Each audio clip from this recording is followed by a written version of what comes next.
Dabangg police officer Ajay Pal Sharma.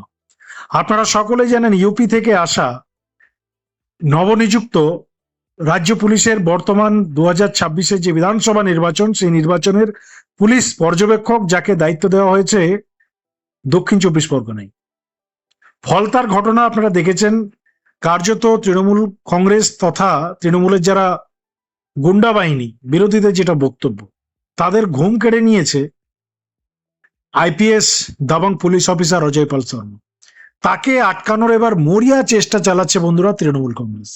আপনারা সকলেই জানেন গতকাল থেকে আজ পর্যন্ত প্রায় 3000+ গ্রেপ্তার করেছে কমিশন।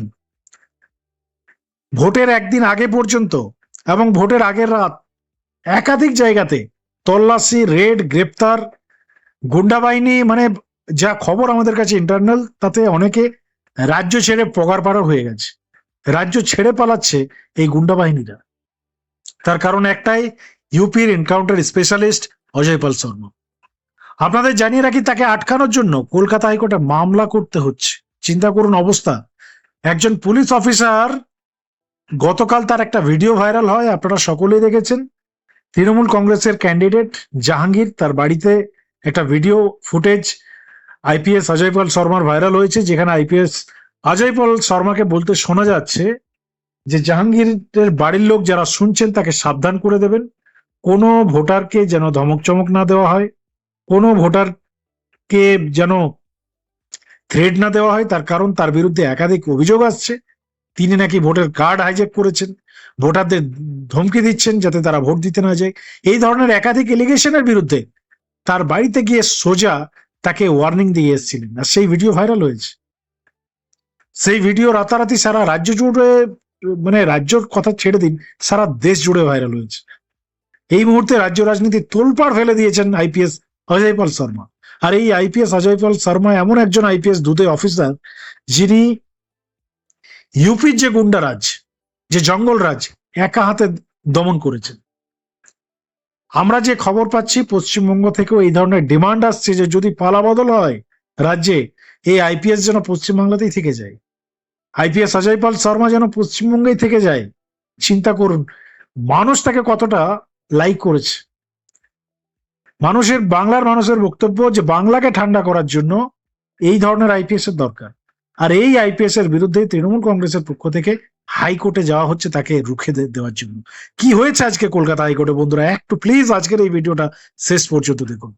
কারণ হাইকোর্টে যেটা আজকে হয়েছে, কার্যত দুটো গালে সপাটে চড় খেয়েছে আজকে যারা মামলা করতে গিয়েছিলেন, যারা এই আইপিএস অফিসার অজয় পাল শর্মাকে আটকাতে গিয়েছিলেন। আপনাদের জানিয়ে রাখি, পশ্চিমবঙ্গে যোগী রাজ্যের আইপিএস এর বিরুদ্ধে সরাসরি মামলা করায় কলকাতা হাইকোর্টে। বক্তব্য একটাই, অজয় পাল শর্মাকে আটকান। ভোটার ও প্রার্থীকে হুমকি দিচ্ছেন সওয়াল মামলাকারীর আইনজীবী। চিন্তা করুন, চোরের মায়ের বড় গলা।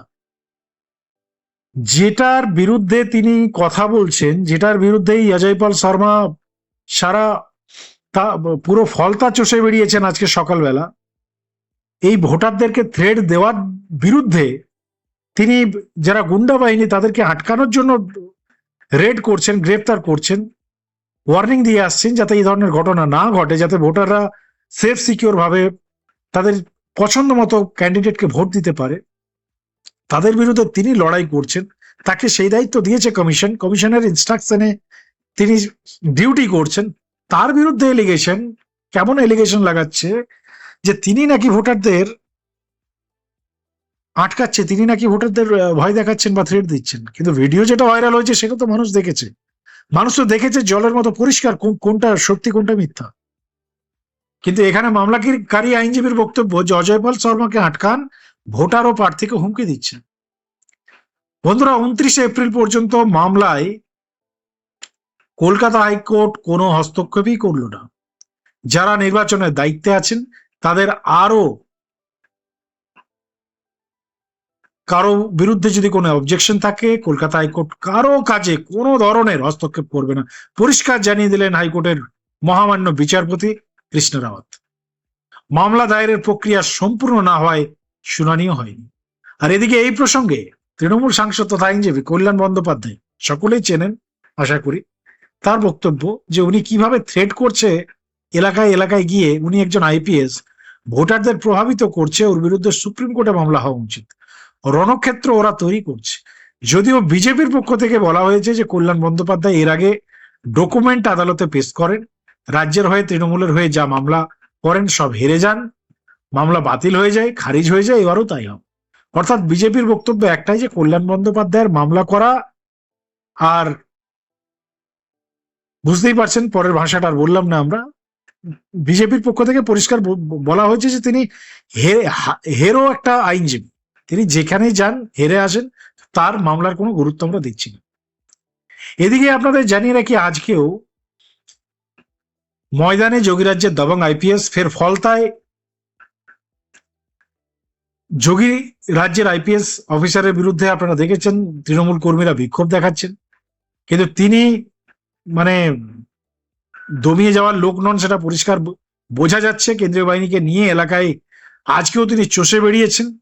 কেন্দ্রীয় বাহিনীর ক্যাম্প অফিসে এনকাউন্টার স্পেশালিস্ট যিনি রয়েছেন অজয় পাল শর্মা, আজকে সমস্ত জায়গাতে বাহিনীকে নিয়ে তিনি গ্রামে গ্রামে ঘুরে বেরিয়েছেন, মানুষকে আশ্বস্ত করেছেন, কনফিডেন্ট দিয়েছেন ভোটারদের যে আপনারা আসুন, আমরা আছি।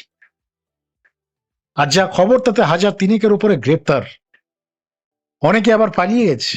লক্ষ্য উদ্দেশ্য একটাই, শেষ ফেজের যে নির্বাচন 29 তারিখের নির্বাচন যাতে শান্তিপূর্ণভাবে করা যায়, যেভাবে প্রথম ফেজের নির্বাচনটা করেছে তার থেকেও যেন বেটার এবং সেফ সিকিউর নির্বাচন হয়। কারণ আপনারা দেখেছেন প্রথম ফেজ পশ্চিমবাংলার বুকে ইতিহাস তৈরি করেছে, সুপ্রিম কোর্ট পর্যন্ত নাম করেছে নির্বাচন কমিশনের, বাংলার মানুষও স্যাটিসফাইড হয়েছে। তা কিন্তু একটা রাজনৈতিক দল, সমস্ত রাজনৈতিক দল স্যাটিসফাইড, সিপিআইএম, কংগ্রেস, আইএসএফ থেকে শুরু করে মিম থেকে শুরু করে বিজেপি, সবাই স্যাটিসফাইড, সাধারণ মানুষ স্যাটিসফাইড, প্রশাসন স্যাটিসফাইড, হাইকোর্ট সুপ্রিম কোর্টের বিচারপতিরা পর্যন্ত স্যাটিসফাইড যে নির্বাচন কমিশন সঠিক কাজ করছে এবং প্রথম ফেজের যে নির্বাচন যেটা করেছে সেটা নজিরবিহীন, ইতিহাসে এই ধরনের ঘটনা ঘটেনি। ভোট হয়েছে শান্তিপূর্ণ এবং অতি সংখ্যক মানুষ ভোট দিতেও এসছে। কিন্তু একটাই রাজনৈতিক দল তৃণমূল কংগ্রেস, তাদের মুখে যে কথাগুলো আমরা শুনতে পাচ্ছি যে নির্বাচন কমিশন নাকি ভোটারদের অফিসার পাঠিয়ে থ্রেট দেওয়া করাচ্ছে, এইভাবে থ্রেট দিলে ভোটাররা আসবে কি করে ভোটে, কিভাবে নির্বাচন নির্বিঘ্নে হবে। অর্থাৎ টোটালি অপোজিট একটা তারা বুঝতেই পারছেন বক্তব্য রাখার চেষ্টা করছে, যদিও মানুষ এগুলো তার বিভ্রান্ত হচ্ছে না। কিন্তু আমরা দেখতে পাচ্ছি বন্ধুরা, কিছু মেইন স্ট্রিম মিডিয়া চ্যানেল যাদের টিআরপি বর্তমানে তুঙ্গে, তারা যেভাবে খবর প্রেজেন্ট করছে বর্তমান সময়ে, সত্যি মানুষ মানে স্বাভাবিকভাবে বিভ্রান্ত হবে, এখানে কিছু করার নেই। তো যাই হোক, ফাইনাল রেজাল্ট তো 4 তারিখ আসবে, 4 তারিখের পরেই জানা যাবে মানুষের অপিনিয়ন কি। আপনাদের প্রতিক্রিয়া রিয়েকশন ট্যাগ লিখে জানান এবং অবশ্যই আমাদের পরবর্তী খবরের জন্য চ্যানেলটিকে সাবস্ক্রাইব করুন।